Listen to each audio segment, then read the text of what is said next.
welcome everybody to another episode of Go Terps with Travis Garrison on the Field of 68 Networks. Got a special guest today. Got my guy, Chick Hernandez, CBS Sports Network. What's going on, man? How you doing? I feel old. I feel old. The only reason I feel old is because here's the deal, Travis. So mentally, I feel young. I feel like I'm back. I'm still a student at Maryland. Right. That's how I feel. And Lord knows I got it in while I was a student there. But when you cover a collegiate sport, when you cover a team, I started at the Maryland radio station, WMUC Radio, right? Wow. Back in the day, Len Bias's final season, Tony Massenberg, Keith Gatlin, Speedy Jones, all those guys. And then when I got in the business, I came back to town at Fox 5 in 1994. Is that right? That's right. So to cover Maryland basketball with a bunch of other stuff, Maryland basketball, I saw all the classes go through. You get to know the Travis Garrisons of the world, the Chris McRae's of the world, Gilchrist, Grinnan, all of it. But then, 4 years later, y'all are gone, and it's the next class. That wouldn't be the case now because they all take off after 2 years and 3 years. But, you're sitting there, and I'm still covering Maryland basketball, but now I'm seeing, I was still seeing guys come back with their kids to watch a game, and I'm like, wait a minute, did I just finish covering him? But it was like 8 years ago. So it's really, that's the bizarre part of it is that the time does obviously go by. And when I was first covering Maryland basketball, I had no children, no wife, and now I got a wife and 3 kids. One's a Maryland grad, and two still in college. Yeah. Wow. So you say you was at Maryland during the Tony Massenberg, Mr. Len Bias. Yeah. So what was that like? I spoke to a number of different people and got their experiences. Just being whether they knew Len personally or just seeing them play. What was that experience like for you? Being there on campus during that time and just seeing a great player like him just play and just that whole atmosphere. Well, I first saw Len senior year in high school because Montgomery Blair, not the copycat that we have now, but the original Blair, still a good school, but the original Blair faced off against Northwestern in the playoffs. And I guess it was Montgomery County 4A, I think is what it was. Anyway, so we faced off against Northwestern. And I was at the game and watched a skinny kid named Len Bias, who was, I think, he was a year behind me because I was 81. I think he was 82. So we watched him. I saw him play and thought, well, this kid's got ridiculous skills, but he was thin as a rail and angry. He had a temper. But then he comes to Maryland, and by the time I joined the radio station, and obviously I was a student. I watched games from my freshman year on. I just watched his body change. He always had the jumper, that out of the gym jumper that no one could touch. Right. But his body went from this little thin rail to this. The pictures are just ridiculous. He's got tires on his arms. These shoulders are huge. His body went from a stick figure to this V-shaped thing that was untouchable. And to watch him play was, the Coalfield House was packed, not like it is now these days when the arena's not quite packed. Thanks a lot, students. But it was a show, and it was, and the best came to Coalfield House, Jordan and all those dudes. And it was unbelievable to watch him play, watch all of those guys play. It's cool to be friends with Tony Massenberg these days and reminisce when we get to see each other. But and as a college media guy, I'm not afforded the same respect that the paid media gets. But I kind of made it. I did the job professionally. I treated it as a job, so that the coaching staff and the players didn't treat me like, oh, it's just a little college kid. I was very serious about the job. Because I was trying to get the job. And back then it was Lefty, obviously, Lefty Driesell, and then Bob Wade. Those are the 2 years that I called Maryland basketball for the college radio station. And it was, it was insane. Obviously, what took place afterwards was more insane. I don't know if you saw the thing that the school did, but I got a chance to narrate this piece on Len Bias, half an hour, a little over half hour. That was just, unreal and surreal. To reunite with Dr. Bias, Lenny's mother, and all of that. It was just, yeah. So we lived through it. Obviously, you guys, you lived through the aftermath of it. You were part of the rebirth of it all. So I'm trying to think. So you were young. How young were you at 86? Man, I was in 86. I was 2. Okay, so you didn't know until you saw stuff later on in life, right? Okay. Right. Yeah, I didn't know. I didn't know, but I would tell people all the time, I didn't really start following college basketball until I got to the Masters. I didn't know anything about college basketball. I think my dad maybe took me to a Georgetown game, but before that, I had 2 older brothers, one 6 years and 9 years apart from me. But even when they were playing and I was younger, I was in the hallways playing with my friend. I didn't pay no attention to basketball at all. I mean, they old coaches joke about it to this day. They're like, oh, man, you can't nothing about that. You was playing little stick figures and G.I. Joes and things. They make fun of it all the time.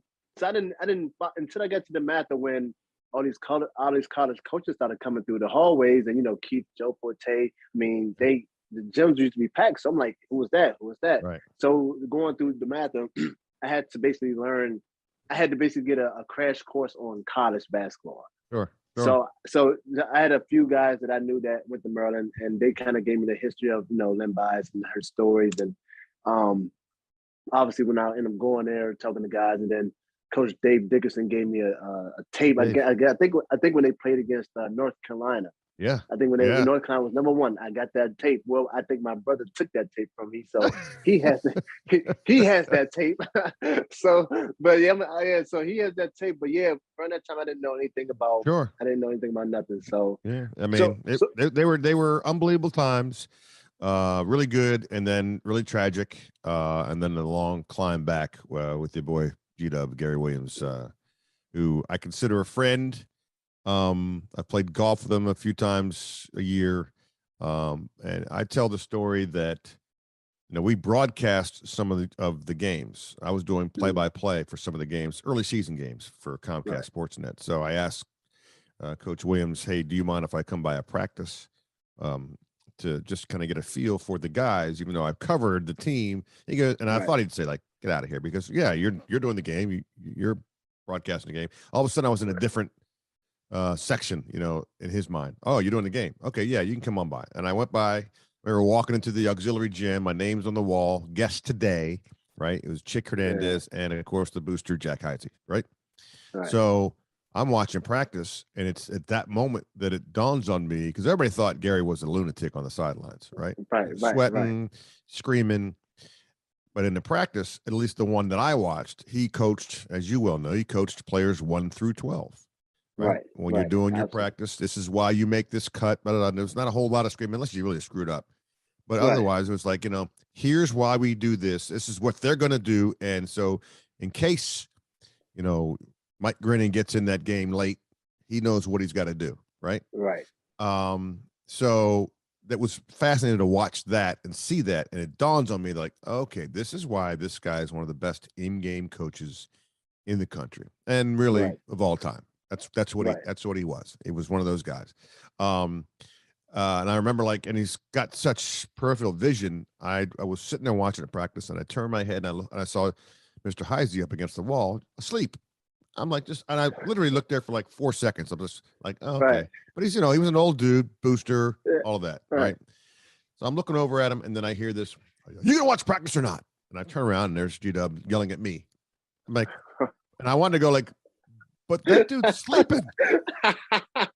But he gave me that look. I'm like, yeah, I got it. Yeah, I'm right here. I'm locked in. He wanted me locked in. And it was, it was eye-opening for sure. And that long climb back was long. It was a long climb back. And obviously, culminating with what took place 20 years ago this year. Right.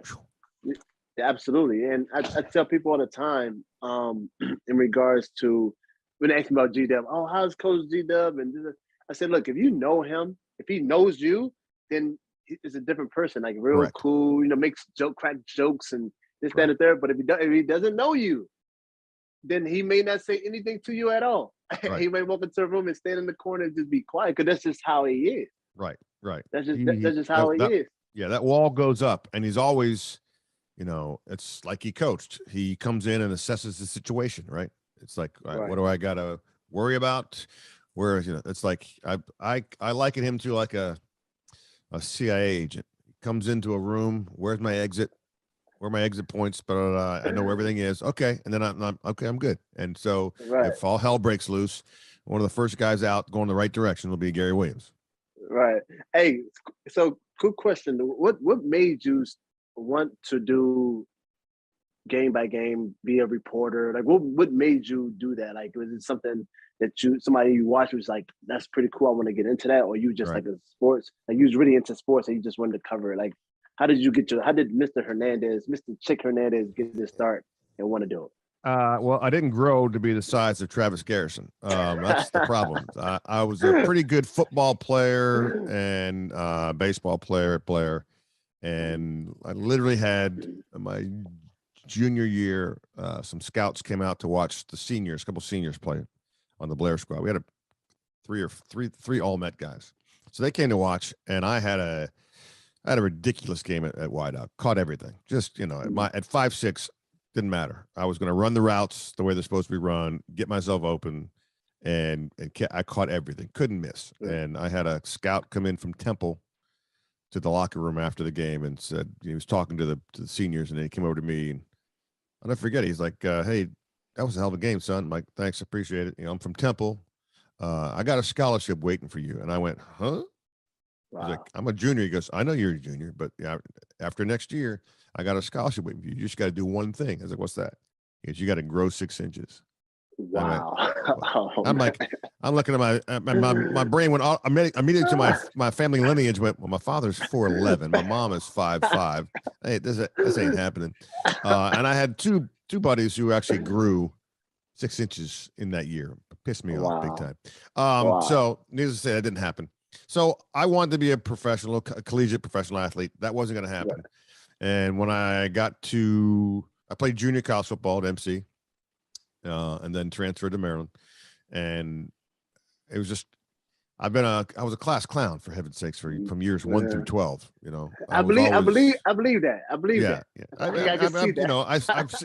When I left NBC, I did some stand-up comedy down in New York. So I've always been a ham, a performer, and it just seemed like a natural thing. My mom told me one day, because you run your mouth all the time. Why don't you just use it to make money? And I'm like, oh, okay.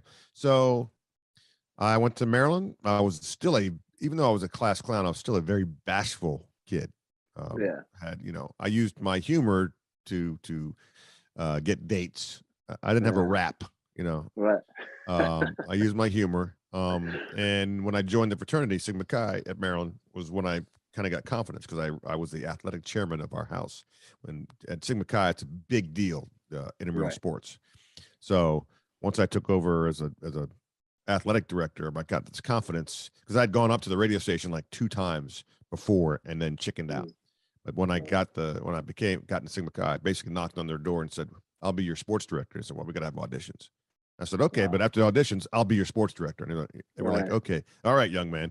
And then I got the gig, and that started it. So, I mean, I love talking it. I'm not a numbers guy. I'm not all that jazz, but the emotion of it, covering, getting inside the program, that kind of thing, telling stories. That's what I liked. And one of the highlights was going to Italy with the Maryland basketball team, Oh yeah, absolutely. Hey, but before we definitely gonna touch on that. We have to talk about that. That's a must. What was in the Cofield house? What was some of your best memories there in regards to a game? You like this? I would never forget that game. That's the most memorable game. I would never what was your most memorable experience in regards to the Maryland basketball team in the Cofield house? A game, a play? I think there are a couple of things. One is that WMUC, they didn't put us on the floor for men's games. They put us up in the rafters, right? So, and even at 5'6", they warned me, don't stand up quick because there are steel beams up there. And like first or second game, Bias did something ridiculous, and I stood up and I absolutely knocked myself almost out. And when I got up off the floor, I called the rest of the game with blood pouring down I had opened up a ridiculous gash in my head, but I'm like, towel, blood. It was hysterical. Hurt like hell. But you know, the memories are of obviously seeing Jordan do the windmill with the tongue out at the end of a game. That ticked everybody off. But it was like, that was the signature moment. You know, besides him winning the national championship with a jump shot, that was the moment before that. We're like, who is this dude who just did that, right? And hating all the Carolina players, Steve Hales of the world, all of it. I don't have a particular moment watching a game. You know, it all came to, you know, they all kind of meshed together. I will tell you, watching one day before he passed, he was Bison Dele or Brian Williams. Who we called him Earthquake because his dunks they rattled the entire backboard.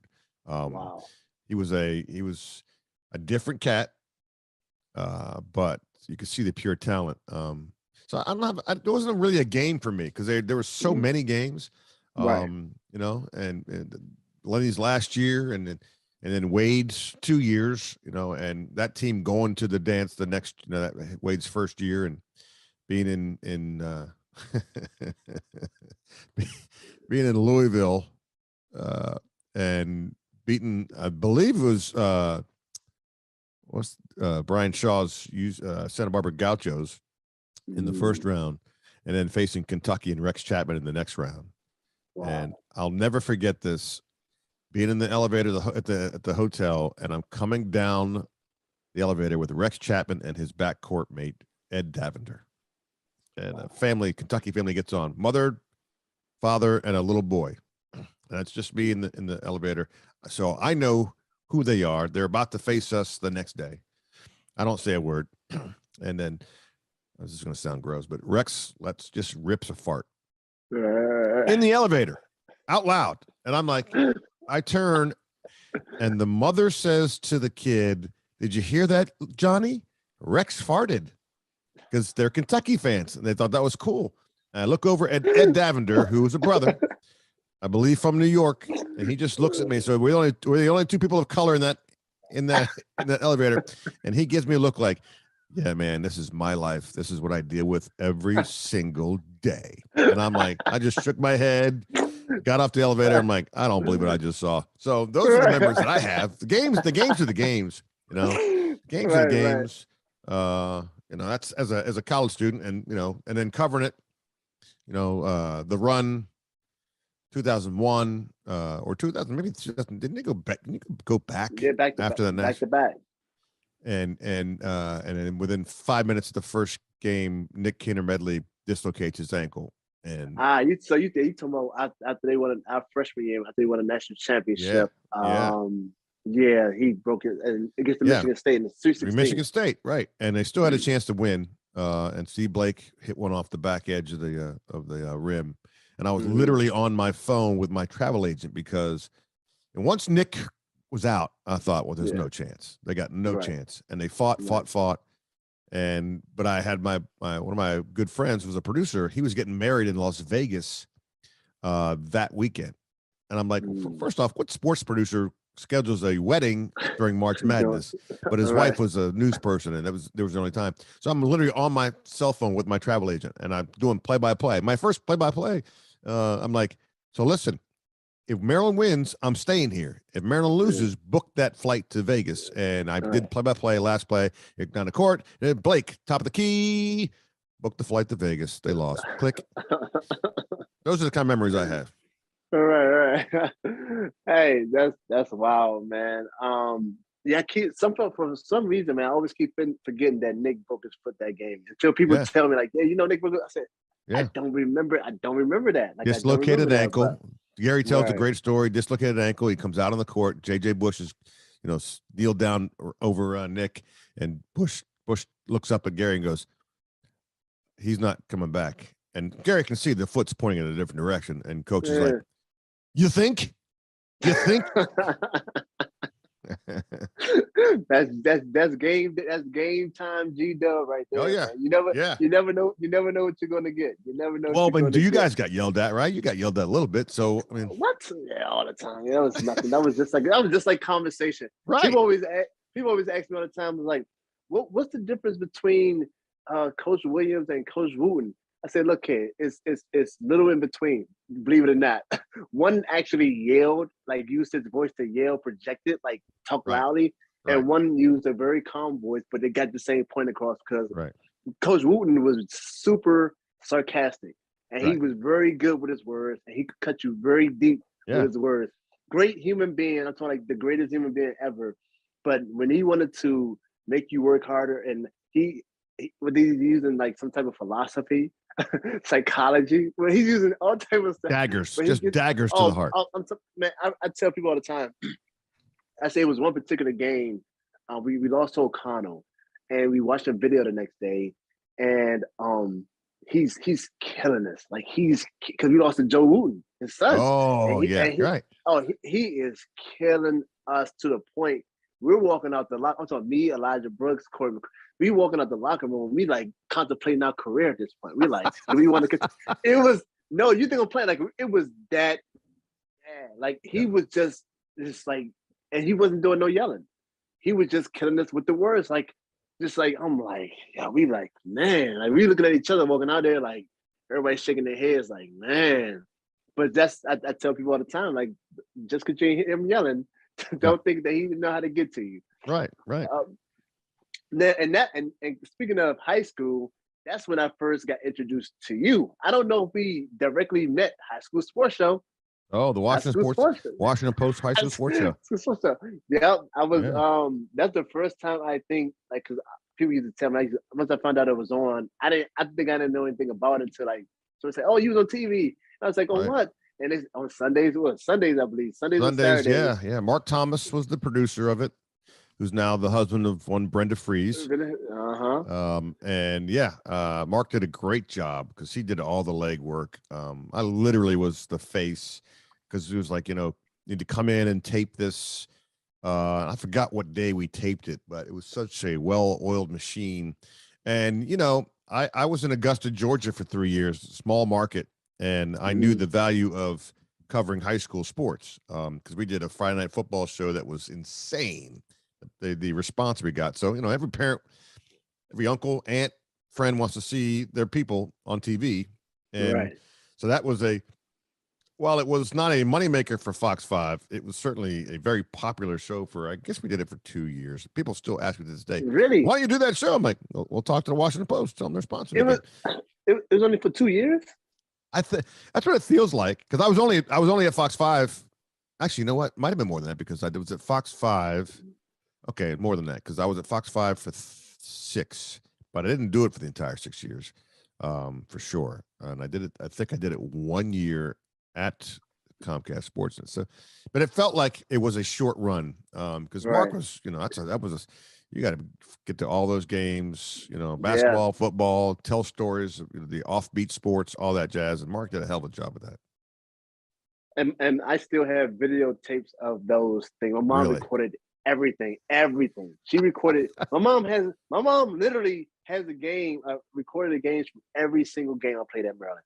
Every single interview I did in high school. Wow. Everything. Anytime I was on TV, I have big containers of tapes, video cassette tapes. I have not watched no Maryland games. Don't get it, because I wasn't playing my best. So I was like, I'm not watching these games.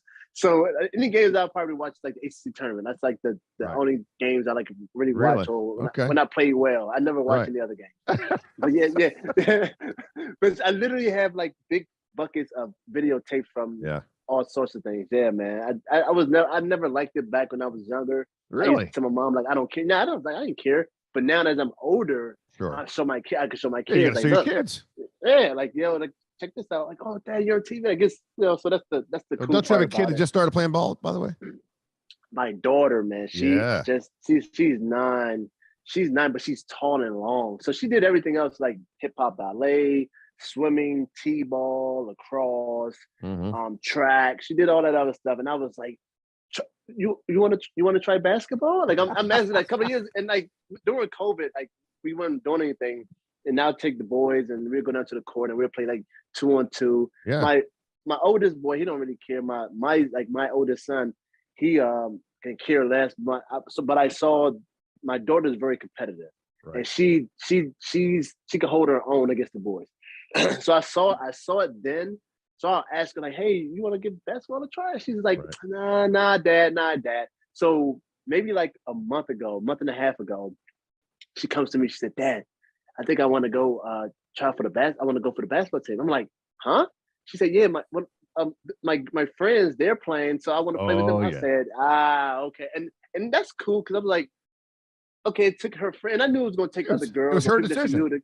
So I'm like, but it was cool. So, but now, we have conversations that now she's intrigued, and now she's in practice. Now we have conversations about she's not a starter 5, and I had that conversation where you're just learning. It's new. Right. You know what I mean? I didn't know anything about basketball when I started, so we had that conversation. And yesterday we were playing chess for the second time, and I was telling her about different moves and the concept of the game. And then afterwards, we went outside, and I wanted to like show her like little fundamentals because she had her first game today. Okay. And so I wanted to show her like little fundamentals like chess pass and this is what you do in defense and things like that. And I was like, "This you protect the basket." Like she was like, "Oh, sort of like the king, like you like king in chess, like you trying to protect." And like we're like the knights, and we're the in between, like we're trying to protect it from getting to the king. So I was like, "Wow, okay, yeah, exactly." Yeah. So that's cool. It's pretty. It's very cool because it's a lot of questions, and it gives me a chance to like really teach. And I tell people all the time, it's bigger than sports. It's about life. So I'm like, so it's pretty cool, man. Well, you're a Wooten disciple, man. That's the thing, right? I mean, that's a Morgan disciple, is teaching about life while doing that. My daughter, who's was 5, she's 5'2", and she played CYO ball, and I'm like laughing because we just put all the kids. I didn't force them to do anything, but my wife was helping coach in basketball. I was helping coach in baseball, just being involved in their lives. And my daughter, who's 5'2", like I said, just she's like, "You're playing basketball, okay, whatever." But I knew that she had this little fire inside, and so I taught her the simple act of boxing out. I said, "You have my legs, you're strong trunk. So you're not going to out jump somebody, but you can box somebody out and make it impossible for them to get that rebound, or they're going to be fouling you." And so I taught her that. And so in games, it was just hysterical to watch the opposing coaches and the fans go, "How is this little girl doing this? Why, she's getting board after board or boxing out, blah, blah, blah." So much so that the bigger kids would get, a little bit frustrated. And while Gabby was not the most demonstrative person, I just remember a game, parents got to sit in the stands, can't be yelling at the refs, and I tried as best I could. But in this one game I'm watching, and this other guard, who's now was her height and quicker,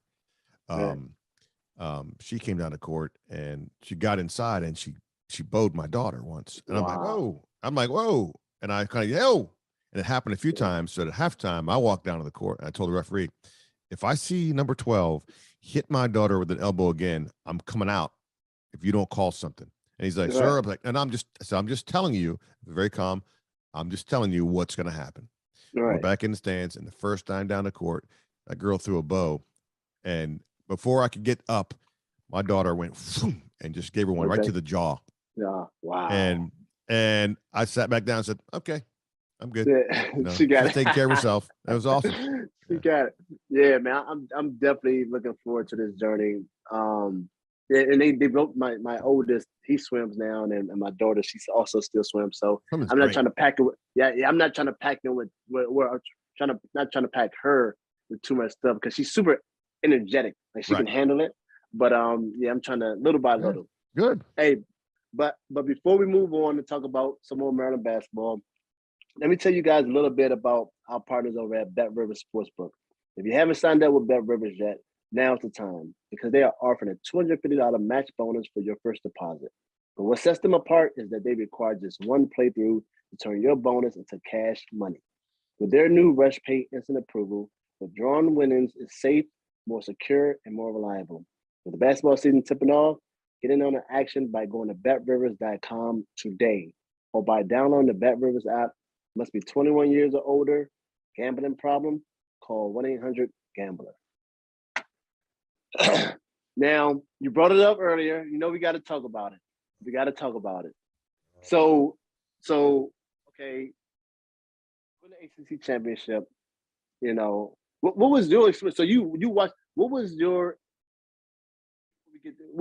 experience when you saw that? Because that year we were young. This is right after all the Steve Blake and all those guys left. Yeah. And now it's just me, Chris McCray, John Gilchrist, Nick Kennemelly, Jamar Smith. Like we were young. Jamar's the only senior. We had Mike Grennan, who's the junior, and everybody else is like sophomores and freshmen. Sure. What was your feeling and what was your experience like watching that in regards to coming in on a bubble, but that weekend? What was? I will tell you this: it's the best if you cover college basketball. The end of the season with a team that is going to be on the bubble or in the dance is the best few weeks of your professional life. And Jim Nantz has the greatest job of all time because he goes from college basketball to championship weekend straight to the Masters. It's the greatest. He flies literally from the championship game on Monday night straight to Augusta, Georgia, and then starts covering the Masters, right? But for us, covering Maryland, you know, it was you were going to be most likely in the dance, right, at that point. And so you went to the ACC tournament most of the time down in Greensboro. Still, it was decent. And then you wait to find out, you know, where you're going in the dance. And then Gary would get ticked off, but not really when you go, we're going to Sacramento. Secretly, he loved taking you guys away from the East. But he's like, he'd always go, this is bullshit, blah, blah, blah.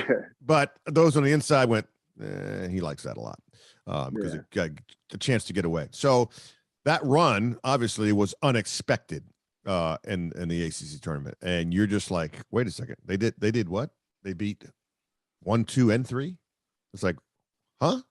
You know, and Grennan hitting the free throws at the end. It was insane, right? It was insane. It was such a, you know, you guys played such team ball and you got it from everywhere. So who fouled out that had Grennan at the line at the end? I want to say Nick. It's possible. I want to say Nick. Yeah, I mean, because Nick did get his fouls in on the court and off. Anyway, he's still playing. Nick is still playing ball, man. Nick is still playing. I was with Nick over in Lithuania in 2015, 16. He was like, yeah, man, he's icing his knees. He's like, yeah, man, this is gonna be my last year. He signed a pretty good deal before, like a 2-year deal, and he's up on this 2-year deal. He was like, yeah, man, I think I'm done, man. Like and next thing you know, the dude sounded like a 2-year contract next year. And I'm like, he's still playing. And I said, dude, I thought you say, he said, man, I do it. It's a psychological thing for me. Like I tell myself that this is my last year, and it kind of forces me to do it. I said, all right, dude. Right. I said, by the way, what's Lithuania like for a kid from Hyattsville? From Suitland. Pardon me. Now you're right. It's played his ball in Hyattsville. Learned the game in Hyattsville. Yeah. No, but what was it like? It was because before that I traveled everywhere, but I was in Ukraine, which is an Eastern Europe country, and that was different. Soviet Union, ex-Soviet times. Oh my God! It was, and I was in a small town. So just imagine that. It's like living down south. Anyway, but it was different. But I held my own. But Lithuania was like a more upper class, more elegant type. Right. But it still had that same. I was the only, I was in a small town. I was, the only, black guy there, and but it was cool though. Everywhere. So the ladies love themselves some Travis. Okay. Right. No, I always made myself and adapted myself to the whatever environment I'm in. Sure, Good, bad, and different. That's just right. I always did that. So yeah. Right. So to win the ACC, and it's great, and the tournament happens and it's short lived, whatever. You don't. It's fine. And I get this idea, and I asked Coach Williams when it's announced that you guys are going to go to Italy. I'm like, this would be kind of cool if we could go, but I'm like, there's no chance he's going to say yes. Zero chance. So I have a meeting with him. I said, listen, we'd like to go, me and a producer, cameraman, to Italy with you guys. What do you think? It's a 12-day trip. We'd like to go and document the trip. And he says, okay. And I went, I'm sorry, what? And I said, you understand that we're going to document the trip. That means, here's what I want. I want to mic you up pre-game, game, post-game, and we're done, and we'll follow you guys around otherwise, but you're going to be mic'd up during the games. Yeah. He went, okay.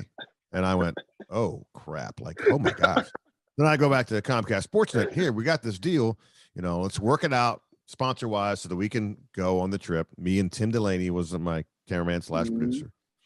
And it was unreal for so many different reasons. One, to have Coach, and I was allowed in the locker room, but I decided I'll let my cameraman be in there and it's be as unobtrusive as possible. He'll just be in the corner recording everything.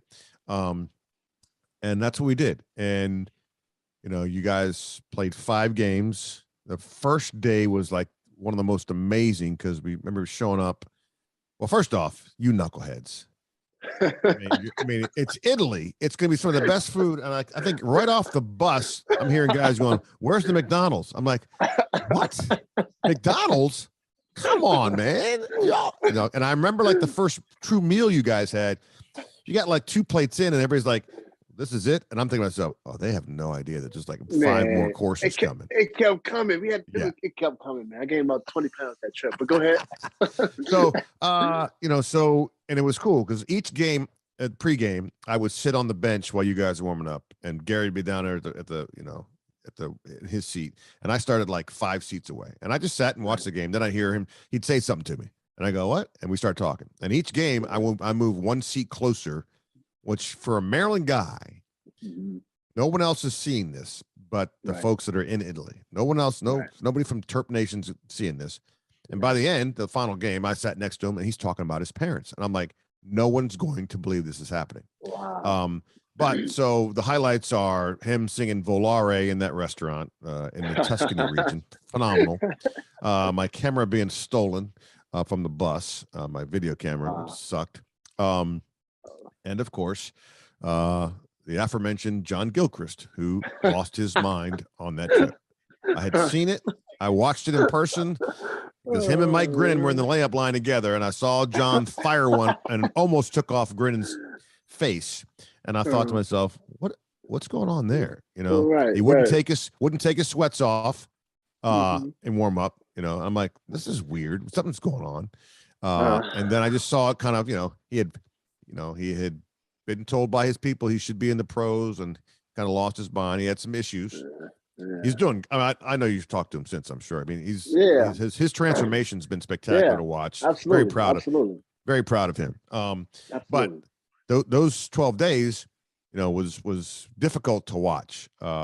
Watch him. I knew that this was going downhill, and the final game, I remember him not taking his sweats off, and Gary walked over to Dickerson and said, hey, get DJ ready because the first time that blah, blah, blah does something off, he's coming out. Yeah. And so I went to my cameraman and I said, look, don't even follow the ball. I said, you've got Gary Williams mic'd up. I just want you to follow him because this is going to blow early. And it was off the tip. Gilchrist took a 3 that was not a 3. It was almost near half court. He grabbed it, took it up, hit front edge of the rim, and Gary wheeled around, looked at Dave and said, get DJ. Yeah. And I'm sitting on the press row. Unfortunately, I'm in Gary's eyesight when he starts because Gilchrist is being pulled from I think he might have even called timeout. A minute into the game, pulled him onto the bench, sat him in his chair, in Gary's chair, and started to berate him for, I would say, 3 minutes. It was the only time I ever saw Coach Williams not watch the game. His back was to the game. He was almost on his knees in a squat, and he was just finger in chest and yelling at Gilchrist. And it was the first time that Gilchrist was like, "But coach." The other times he didn't care, but now he's like, "But coach." And every time I was trying not to look, but every time I kind of took a peek over, me and Gary's eyes caught. And I'm like, God, this is not. But I looked over at my cameraman. I was like, he's got him. He got the whole thing. And then it was the only game that Gary said walking into halftime, no camera. And I'm like, got it. No worries. And Gary went into halftime and started, I know what he said to John and what he said to you guys about John, blah, blah, blah. And that was the beginning. I mean, John hung in there, but he wasn't the same guy. But that was an eye-opening experience. And in the post-party, the day before we left, Dave Dickerson came over and said, "What do you think about our squad?" And Dave's your height, right? He's freaking tall as hell. I'm not. So I'm looking up, and Dave goes, "What do you think about our squad?" And I said, "Do you want the truth?" And he goes, "That's why I asked you." And I said, "You got a cancer on your squad." And he's like, "Yeah, I know." I said, it's not good. He goes, "Yeah." He goes, "Why do you think we brought Booth in here? Booth is going to beat him up." So yeah, eye-opening, awesome trip. That's where my wife's family's from. I want to go back. But that was cool to be inside the program and see all of that and see how you guys kind of got through that season with the player that was, at times really, really good. At times you just scratched your head and that's difficult. You guys know that. It's difficult when you don't know what you're getting night to night. Yeah, but he's doing awesome now. I did have him on the show. We talked about it. And John, John uses a lot of his experiences, good and bad, on his part in regards to helping other kids. John could have left after the sophomore year after we went to the tournament. Like he was one of the best point guards, if not he was just. You couldn't stop him. Young kid. You couldn't stop him. Yeah, his body was different than a lot of guards in the country. Stephon Marbury. I tell you, the Stephon Marbury build and how he played the game. That was his idol. So but I tell people all the time, you go through life as a journey, and then you take what you can and you try to use it to help other people, help other kids. Everybody who won't listen to John Gilchrist when he talks. Ben from. So definitely happy for him. Yeah. Yeah. So, but yeah, that trip was phenomenal. I tell people all the time. I remember a lot of it, but it's a blur. But we had a great time, because it wasn't like we have a game back here in College Park. It was more so like we were playing, but it was like summer ball, and we were playing in Italy. And we was in Lake Como, and George Clooney has a $30 million house. Oh man, people on the staff getting drunk. Rest her soul. They had to go break her door down and get her out of the room for the flight back. Carol. Yeah, I remember that. I remember sitting in the lobby with you and Chris, and I'm like, what is going on? Yeah, she's out cold. I remember like the first game. So we went down into the city, and they made a proclamation, Gary Williams Day, the mayor in some little courthouse, and then we came back up and played in that gym. And the first play, McCray catches the ball. He's clearly inbounds. And I'm wondering to myself, how is Gary going to deal with these referees? Is he going to be like just happy-go-lucky? Yeah. It's 30 seconds in. McCray catches the ball and the whistle blows. C-Mac hadn't moved. His feet are still in bounds, and they're going out of bounds. And Gary starts. I'm like, he's just like, what in the blank are you talking about? Well, the referees are going, we don't speak English, basically. But no, right? And it's all game long. It's all game long. It's hysterical. And we come off after the game. They're walking off the court, and the referee says, in English, by the way, I know what mother means. Like, oh. He's like, Gary's like, I knew it. That and where was it? We boated. Oh, it was at Venice. You boated to the game. Venice. Yeah, we did boat to the game. You bring back. I gotta watch the tape that you guys did. The old documentary you guys did, man. Yeah, I forget a lot of boated to the game. They left the doors open, and on one loose ball, it went into the water. Yeah, I was like, you can't chase that ball because there's water on the other side of that thing. Yeah, no, it was awesome. It was really good, really good. No, it was definitely. I'm definitely grateful for that trip, man. We talk about it all the time, and we had a blast. That was my first time like actually drinking wine. Yeah, and it was that's all they had at dinner. That's right. So that's right. I had to go, and that's when I knew that John was in trouble because he got a little bit drunk, and I had to go. And I'm trying to figure out how do I say these, how do I not overstep my bounds. And I literally said to Troy Wainwright, I'm like, you better get your boy because he is a little bit drunk. And so he had to, go to the table, and that started a whole different thing. Yeah, but it was fun, man. It was good times, man. And I definitely got to know you more and better, because we had conversations throughout the trip. Absolutely. So that was good. Even though you're a DeMatha kid, whatever, it's fine. Hey man, No, it's all good. Believe me, I heard about it from Andre Jones for years afterwards. Oh yeah, that's right. Yep, Andre Dre.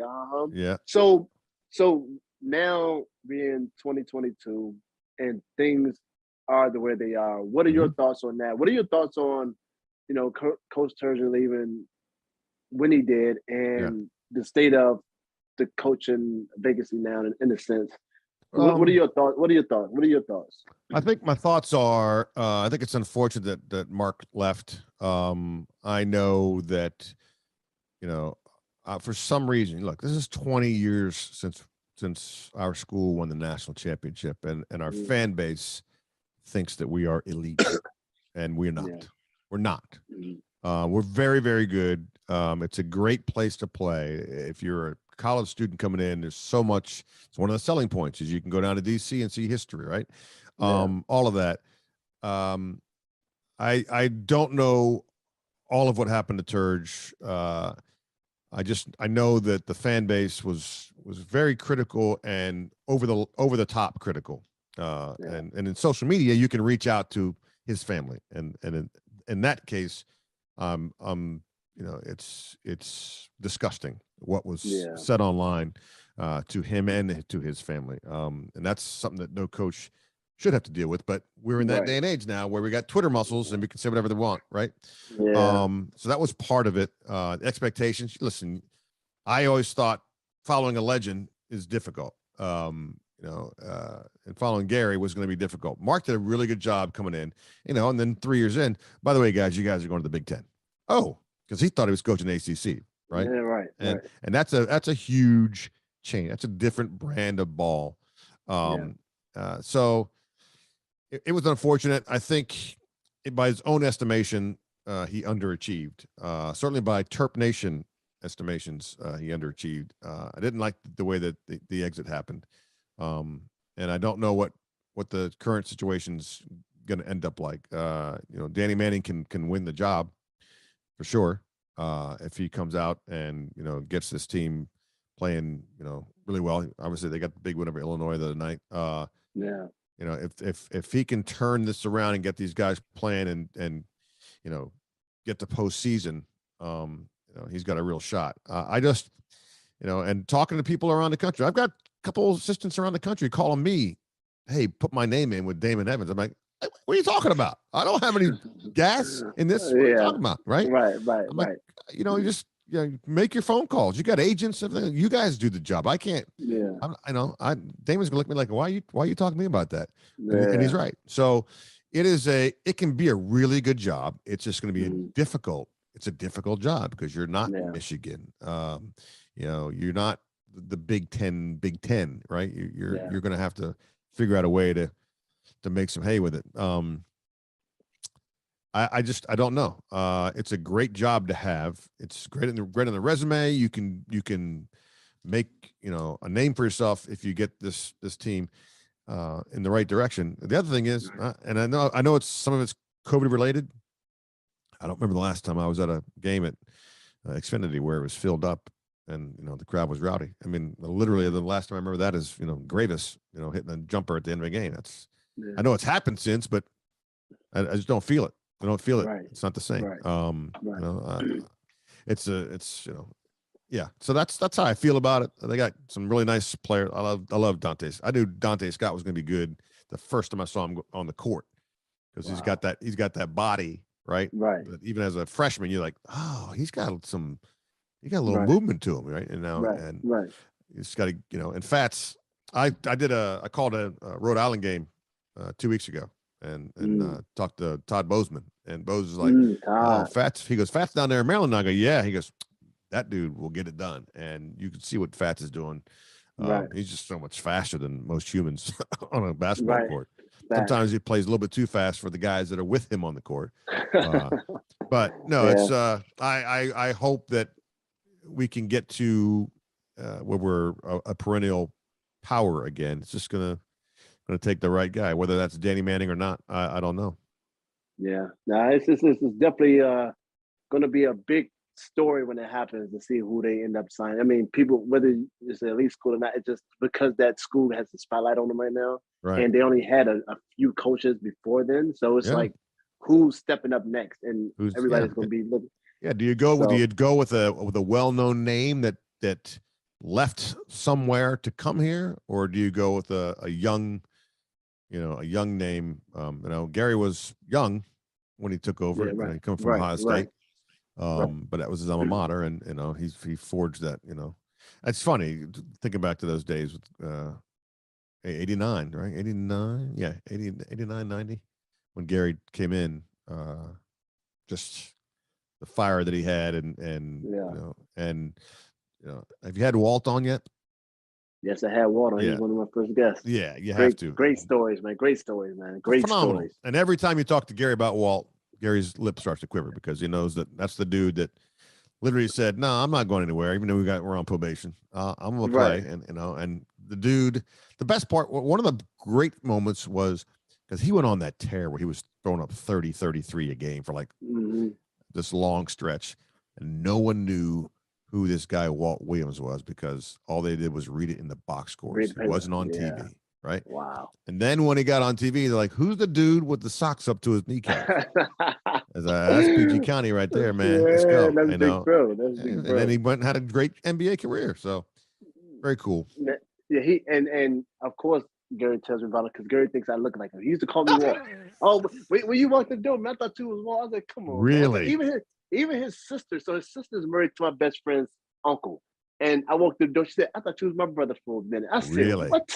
I used to get it all the time. Every time I walked in the room, Gary used to be like this, just like Walt, man. I'm telling you, like, I don't see that at all. I don't see it either. I'm like, Gary, but because you were barrel chest. You had your chest was out here. Walt's chest was not there. And Walt with that little pigeon toed thing walking out there. I'm like, wow, that's funny. I'm like, man, cut it out. But that's big, bro, man. But yeah, I definitely had him on, and it was great stories. Interesting. When I was asked to do this, or would I do this, I was like, and I just reached out to a number of people that I can cover for the rest of that year. And it was crazy how many people was like, oh yeah, like Tony Massenburg, Coach Williams, they were like, yeah. And then I have them on. I'm thinking like, oh, I gotta come up with questions. What am I going to talk about? But they carry the story. Sure. I asked the question. They went on. Tony Massenburg, I had him on for almost 2 hours. Was it odd? Was it odd to do Coach for you? You're nervous? It was like my second podcast. I think I had Lonnie on first, and I had Gary on, Coach Williams, and I was curious to see if I was going to pull teeth to get. I was going to see what the report was going to be. I mean, me and Coach was getting on well, but I was having him on. What questions? But he talked. He talked. So what's amazing is it's the two Maryland coaches to go in the Hall of Fame. Two of the best speeches. I was there for Gary's, and I watched Lefty's, and two of the best speeches that I can recall in the Hall of Fame inductions. It's really, I mean, Gary's he's a different cat, and but yeah, like you said at the top of this, if he knows you and you know him, it's a different person than the guarded guy, which is fine. Yeah, absolutely. But before I let you go, you got to give me one of your best stories, because you covered a lot of people. You covered a lot what was your most memorable, like when people ask you about your job and covering all these sports athletes, and I mean you covered a lot of everybody. Right. So what was one of your memories like? I would never forget this. This is like the Okay. most memorable. No. All right. I'll be quick with the. I mean, I obviously covering the national championship and final buzzer, and then athletic director Debbie Yao gave me a hug on the court that nearly I lost all my oxygen. But like right, but like we were live right after the game for Comcast Sportsnet and running down and waiting for coach and the players to finish their press conferences, and me looking at the clock going, I've got to get, our post game can only go so long, but they're going to want to hear from Gary, not on the podium, but from me and Gary together, and during that interview, and Gary getting emotional during the interview, me getting emotional during the interview when I'm asking the question about what it means to him. That was memorable. The only interview I've ever been nervous for is Jack Nicklaus when I was in Augusta. That my first time. That was like, holy crap, this is the dude, and I can see my hand shaking. But most memorable, well, there's two. One is Michael Jordan as a Wizard, and I had seen him when he came to Augusta to play golf, and I surprised him during his first retirement, which he called a vacation, and I corrected him and said, "You're not on vacation, you retired." He goes, "Oh yeah." So he goes to become a Wizard, and at that point, I think I was, not because of him, but I've gone through different looks, goatee, no goatee, and I was shaving my head back in the day, and so it's the final one-on-one with Jordan to begin this season, and I had been shaving my head, and I'm in the shower thinking about my questions, and I try not to write everything down, so I'm just kind of in my head, kind of formulating this interview, and I nicked myself in the top of the head. And I could feel the, the burn. I'm like, oh, what an idiot. Right. So I get out of the shower and I dry it off as best I can, but it's still bleeding. So I just put a Band-Aid on it, and I go to the Verizon Center. And now I'm sitting in the room waiting, and he's gonna do 5 minutes with each station. Yeah. And the Wizards PR is like, you got 5 minutes. That's it. Because when MJ was in the building, half the building was shut down, and just like, he's the president. It's stupid. Yeah. So I'm in the room waiting. Finally, I think I'm the last person. He comes walking in, and he sits down. We start this interview. Just before he came in, when they said he's coming, I took the Band-Aid off. I dried it off one more time, and I just poured a bunch of powder on it, so to make it look like it's just makeup, no shine. Great. I get done with that. And then we're doing the interview, and at the 5 minute mark, I know it's going well. And that's my goal, is to make it go so well that they forget what the time. But I can see corner of my eye, he's about the producers, the PR guy's about to wrap it up, and Jordan gives a look like, no, we're good. We'll just keep going. Yeah. So we do 8 minutes, and at the end, I said, final question: what do you do if you nick yourself when you shave? Because I put my head down to show him. He goes, "Oh, holy." He goes, "What the hell, man?" I said, "Well," he goes, "Look, that's," he goes, "that's your moneymaker, man. You got to be very careful when you shave your head." And I said, "Well, I'm in the shower thinking about this interview." And he goes, "Wait a second, are you blaming me?" And I'm like, "Not really." And he starts laughing. So that was memorable. But I think my times with Tiger Woods are the most memorable, because people were nervous about him, and because I had been in Augusta and covered golf, I just thought he was another dude. I knew he was spectacular, but I'm a smart ass. I'm a smart aleck. I'm a class clown. So the first time he walks in, he's sitting there. It's at the National Press Club when they announced this golf tournament's coming to DC for the first time. And I'm watching my colleagues, and they're biting their fingernails. I'm like, "What's wrong with you?" And they're like, "Well, it's Tiger Woods." I'm like, "And? You're just a dude?" No, he's not just a dude. We're like, all right. So we each have a room separate, so we don't see each other's interviews, and we all get, I think it was either 3 or 5 minutes. And so I'm second to last in line, and I'm just in my room waiting. And when he walks in, I realize that he's wearing almost the exact same suit and shirt tie combinations. Gray suit, purple. So as he's sitting down, this is a young Tiger Woods now, immature. I go, "Hey, nice ensemble." Trying to make a joke. And he just goes, "Thanks." He's not looking. He's getting mic'd up, and his eyes are like on the floor. He's not making any eye contact. So I just kind of wait. I'm just staring at him. And I can see his people are like, "What is Chick doing?" And finally, the Tiger looks up, and he sees the suit, and he goes, "Oh, I get it." And I go, man, you are quick. And at that point, his people go, what did he say? What did he say? Do they know each other? But at that moment, Tiger realizes, oh, I got a smart ass on my hands. So it was all of a sudden now he's engaged. Now he knows that this is not just some media guy, blah, blah, blah. And my first question is not about golf. It is, now this is Tiger, this is what, 2000 something. So he's already done a lot of damage to the golf game. My first question is, so take me back to a Sunday, because you're about to have your first child. So take me to a Sunday. You got your black pants, your red shirt. You got your baby in your arms before you go out to play. Baby pukes on your shirt. Do you have two red shirts, or do you just wipe the baby puke off your shirt? And he says, oh, I'm going to smell like some serious puke because I only bring one shirt. Now we're engaged. That's it. Right now it's like I'm no, in his mind he's going, he didn't even ask a golf question out of the gate, like about my tournament. He's asking something else, and that started it. And we did talk about golf, but we talked about other stuff, and he was engaged. Again, interview went longer than it's supposed to. And the next time I see him, he's wearing a fuchsia shirt. I walk into the room and I go, a lot of guys can carry fuchsia off. You are not one of them. And again, his people are like, what is going on here? And I'm wearing black, and he's like, normally black is slimming. I'm like, all right, okay, here we go. And it was that way when the birth of the first child came. And I actually, you know what? I'm sorry, it's a long roundabout answer, but my favorite part of this is, so the tournaments at Congressional Country Club, Gary Williams is my co-host on our golf show. So, we're told Tiger's going to come in on Tuesday and sit down with you guys. So great. Awesome.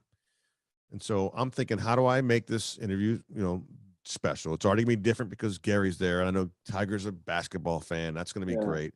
But he's about to have this child. So we bought him a little kid stool with, actually, they just had the kid. And we bought a stool that had the name on it, Sam.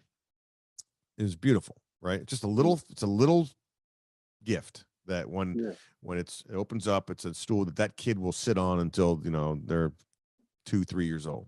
Right. And so we're doing the interview. When Tiger walks out, Tiger says to Gary before we go on the air, shouldn't you be sweating? And Gary's like, I only sweat when I coach against Stanford. Right. And so that starts the whole thing off. And we do this interview. It's gold. Everything's engaged. And at the interview, I said, listen, we got a few gifts for you. And some were gag gifts. Here's some diapers. And he's like, okay. And then we brought the stool out. And Tiger I could see he was touched that we put thought into this gift. Right. Yeah. And when we were done with the interview, we sat for another 10 minutes just talking. And for me, because it's hard to impress Gary Williams. He's done a lot, right? I could see that Tiger was impressed. I mean, that Gary was impressed by Tiger. And when we're done and Tiger walked away, coach was like, how about that? I mean, that's when he gets in. He goes, how about that? And that's all he said for the next half hour. We went and go to play golf afterwards for a little while. And he just kept talking about the interview and how cool that was. And when I felt like I did something that would have, could help, that impressed coach. That was one of my favorite memories. And then Gary got me back because Tiger, the last year he won his own tournament at Congressional, Tiger hit me with a golf ball on hole number 12. I was following the final round, and in the woods, I got hit in the arm, and I came back to the set, and I was like, showed everybody, and I took a picture of it, the dimples. And Tiger goes on a win. Tiger joins us in the post game. He comes after he does the media. He comes, sits down with me and Gary. And I'm doing the interview, and finally I go, hey, what happened on 12? He goes, I hit somebody. And I guess the look on my face, and it alerted Tiger that he must have hit me. And I go, yeah, you hit me right here. And coach says, I mean, I'm shocked you didn't hit him in the ass because that's a much bigger target. Right on the air. And I'm like, wow, okay.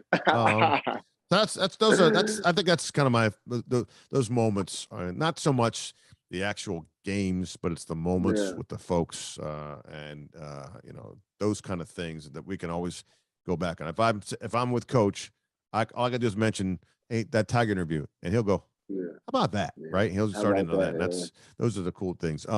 Yeah, that's it.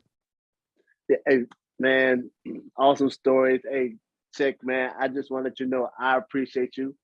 Actually, I think my first experiences on TV was the high school sports show. Wow. So I just want to let you know, man, I appreciate you. Always appreciate our rapport and conversations we have, whether we're on air or off.